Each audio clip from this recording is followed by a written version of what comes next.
বেশি কথা দেখো আর করব না। হাই গাইস, কেমন আছো তোমরা? আশা করি তোমরা সবাই ভালো আছো আর আমরাও ভালো আছি। চলে আসলাম একটা ইন্টারেস্টিং প্র্যাঙ্ক ভিডিও নিয়ে। আর আজকের ভিডিওটা হবে রাহুলের উপর। তো খুব গরম, তাই রাহুল ছাদে হাওয়া খাচ্ছে, সে সন্ধ্যের থেকেই বসে আছে। ঠিক আছে, তো আমরা তিন বোন গেছিলাম, আমরা চলে এসেছি। আর গাইস আজকে প্র্যাঙ্কটা করতে চলেছি আমরা তিন বোন মিলে। আর আমাদের মাথায় একটা খিচুড়ির খুব বড় একটা গামলার প্ল্যান হয়েছে, খিচুড়িটা ঢালতে হবে গরম গরম। তো কি প্ল্যান হয়েছে যে বলবো, আমার মানে অবর্তমানে মানে আমি যখন থাকি না তখন অনন্যাকে, সুমিতকে, ছুট্টিকে রাহুল খুব অপমান করে। তো এই নিয়ে আমি ঝামেলাটা করবো মেনলি, দেখি ওর রিয়াকশনটা কি আসে, ওকে মিথ্যাবাদী দেখি প্রমাণ করতে পারি না পারি না। তো গাইস বেশি না বকে চলো ক্যামেরাটা সেট করে নি। শেষ মোমেন্টে সুমিত চলে এসছে, তো বাইরের থেকে মানে জানলার বাইরের থেকে সুমিতকে দিয়ে ক্যামেরাটা আমি ধরাচ্ছি। তো বেশি বকবক করতে পারবো কারণ চলে এসছে, কারণ ফোনের আওয়াজ আমি শুনতে পারি।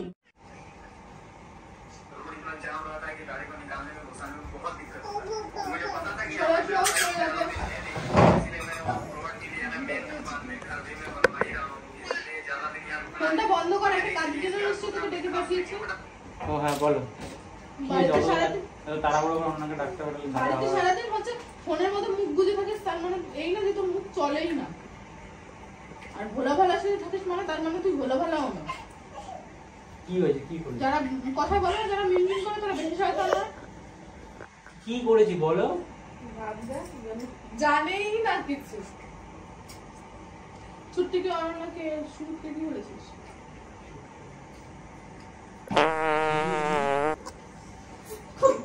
ছোট তুমি যতই কমেডি করার চেষ্টা করো রাহুল, তুমি বেশি ছাপ লাগছে, দেখ একদম নাটক করতে বারণ করবে, আমার কিন্তু সহ্য হয় না। ও আছিস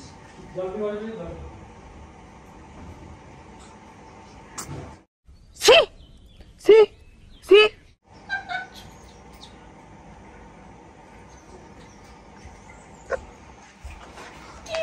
দুধ বুঝ নাই, কোনো রস কস নাই, ছাবা ছাবা ভাব।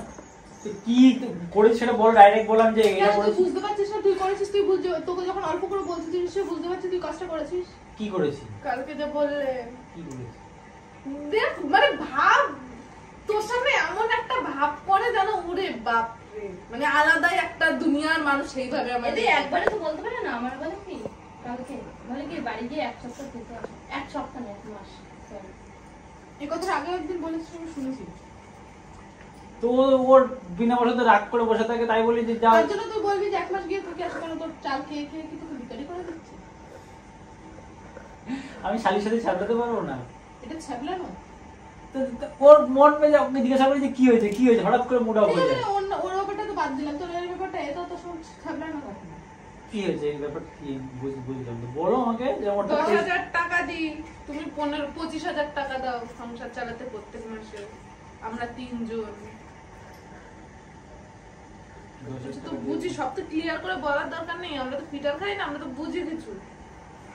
থাম তো, ফিটার খাই না, ভালো করে বল। আমি খাই না, বলো ভালো করে বল। দেখছিস তো তুই ছাপ লাগছে কিন্তু তোর বল। ভালো করেই তো বলছি, তুই মাসে 25-30,000 টাকা দিস, ও 10,000 টাকা দেয়, সেটা নিয়ে তুই ওকে বলেছিস যে কেন ও 10,000 টাকা দেয়। ওকে বল। আবার বলছে কি এখন তো অনন্য ভালো ইনকাম করে, অনন্যকে কিছু দিতে হবে। খুব হিসেব রাখা হয়ে যাচ্ছে না জিনিসটা। নিজেদের মধ্যেও যদি টাকা পয়সার এত হিসাব থাকে, কে ক টাকা সংসারে দিল, কে আউট খরচা করলো, স্ন্যাক্স কে দিল, এরও যদি হিসাব এখন হওয়া শুরু করে বাড়িতে, তাহলে তো একবারতে থাকা মুশকিল হয়ে যাবে না? না কবে বলেছি সব কথা সুমিতকে? ওই কে কবে তাহলে আমার কোন বলেছি? মিথ্যে কথা বলছে? তাহলে তোর বর যদি এরকম করে তাহলে আমি ছুটি দিয়ে একটা হ্যাঁ, ক্লিয়ার করে বলে দিতে পার, আমাদের থেকে যদি প্রবলেম হয় আমরা একটা ঘর দেখে নেব।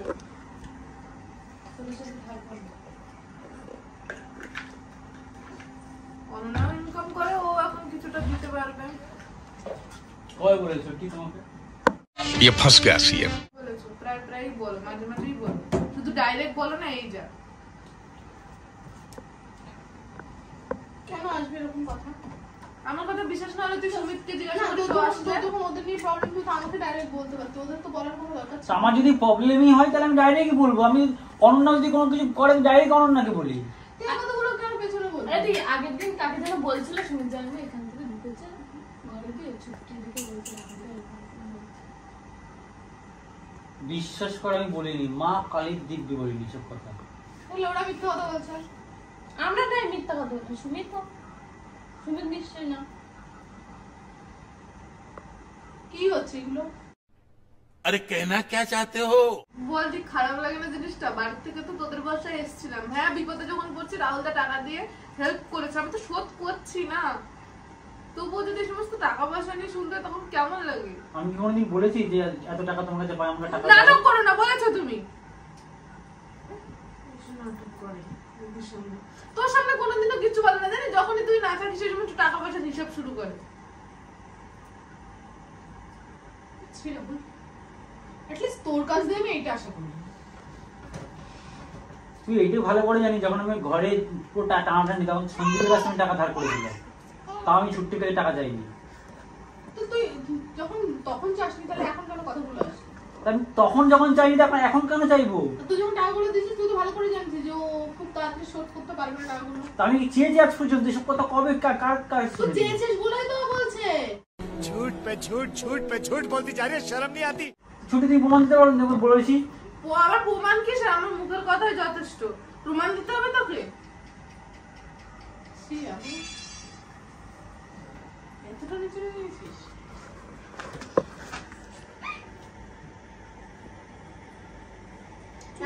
বাচ্চা মেয়েটার কথা বলছিস তুই তান্তমকে নিয়ে কি কথা বলেছি?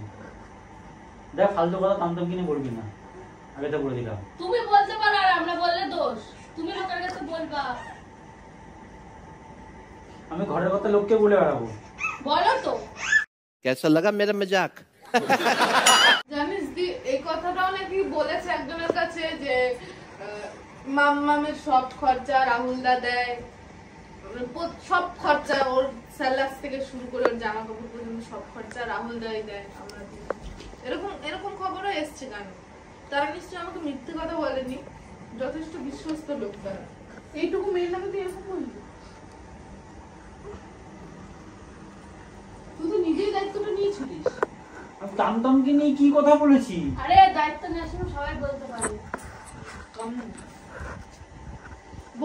বললো না সেদিনকে? ডাইরেক্ট না বললে আমরা বুঝি না? পড়ে যাবে। সেটা তোমার দেখতে হবে না। কি করে পারিস তুমি তুই? কি চাও? আমরা কি চাই না, তুই কি চাস সেটা বল। আমি বাড়ি ছেড়ে চলে যাবো। তুই কেন যাবি? তুমি কেন যাবে? যাবো তো আমরা। প্রবলেম তো আমাদের নেই। আমি তো কোনোদিন মনেই পড়ছে না এই কথা বলেছি। আমার বলার কি বলতো, আমার মনেই আসবে না তোমাদের নিয়ে এই কথা বলবো। নাটক ধরাই করতে হবে, অডিশনে চান্স পেয়ে কাঁদছিস কেন?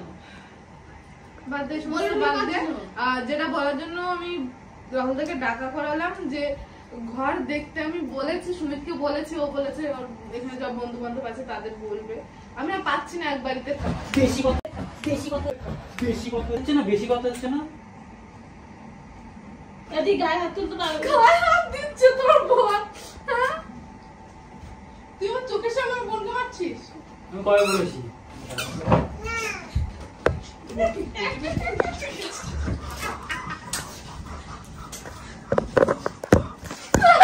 কবে বলেছি? আমার সাথে লাগে। কবে বলেছি? এত মারছিস কেন? আমি জানি না, ওদের কাছে শুন।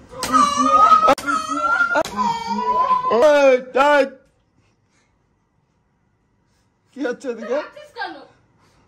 তুই তো বলেছিস। কি হচ্ছে এদিকে? কি ভাব মারামারি কেন? তোর ভিডিওতে আসি না ব্যাংক, যে কথাই আসি তোর বর মারে ছাতা। এটা কি হচ্ছে? এটা কি? এইসব নিয়ে প্র্যাঙ্ক একদম ভালো লাগে না। এটা কি হচ্ছে? এটা কি হচ্ছে?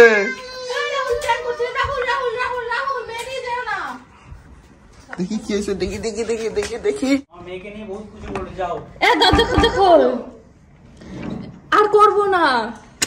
এ খোলো রাউন্ড সাবলাচ্ছিলাম সবাই মিলে। কই খোলো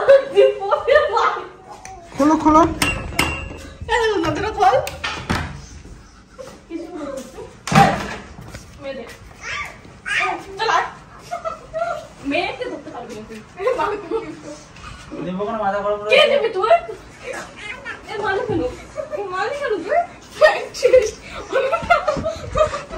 কেন প্র্যাঙ্ক করছিলাম শেষ করো কেমন লেগেছে এইসব জিনিস নিয়ে খাওয়া আমার ভালো লাগে না দেখ আমি চলে যাব থাকবো না কেমন লেগেছে প্র্যাঙ্ক দেখো মা তোর এরকম প্র্যাঙ্ক করেছিলিস তুই তোর মাকে নিয়ে এসে মামিকে নিয়ে এসে বলিস তোকে নিয়ে না তোর সাথে অত্যাচার করি তোকে ডিভোর্স নিয়ে চলে যাবে আমার পয়সা করে আবার তুই আগে কাজ করে টান কিনি তোর সাথে যাবো কবে বলেছিস সব কথা আরে আমরা তো প্র্যাঙ্ক করছিলাম তো লোক কি ভাববে যারা ভিডিও দেখছে আর ইন্ট্রোটা দেখলে তো মানুষ বুঝতে পারবে আর সবাই জানে যে তুই কতটা ভালোবাসিস শোনো আমি তো কালকে চলে যাব এইসব কথা আমি কোনদিন বলেছি বলনি কিন্তু ভিডিওর জন্য বলেছো তো কালকে চলে যাব বন্ধু কান্না করিস না কাঁদছি না আমি সরো কান্না করিস না আমি কাঁদছি না কান্না করিস লোক ভাববে প্র্যাঙ্ক বাজ ফ্যামিলি বলে দে লাইক কমেন্ট শেয়ার সাবস্ক্রাইব বলো ভিডিও করো বল আমার দিদির চ্যানেল বলে যাস না বলবা না কিছু বলবা না বলো আমার উপর বলো হট খাদ ভাঙ বলো লাইক তো গাইস যাই হোক প্র্যাঙ্কটা কেমন লাগলো অবশ্যই কমেন্ট করে বলো লাইক কমেন্ট শেয়ার সাবস্ক্রাইব মাথায় উপর জোরে জোরে বলো ভালো করে শোনো হাসিটা তোদের সঙ্গে তো রাহুল এরকম করে কখন হ্যাঁ গাইস আমার সাথে কোনোদিনও না এটা কিন্তু না একদমই না গাইস আমার সাথে করে আমাকে বলেছে 1 মাস আমি তাই এর জন্য ওই কথাটা তুলেছি 1 মাস বাড়ি গিয়ে থেকে তুমি সিঁদুর পরছো কেন যাই হোক গাইস আজকের ভিডিওটা এইটুকু আর কেউ রাহুলকে খারাপ কমেন্ট করবে না প্লিজ কারণ রাহুল ওরকম না ও আমার বোনকেও যেরকম দেখে ওর নিজের দিদিদেরও সেরকমই দেখে তো দেখার জন্য নেক্সট ভিডিওতে ততক্ষণ ভালো থেকো সুস্থ থেকো bye tata love you take care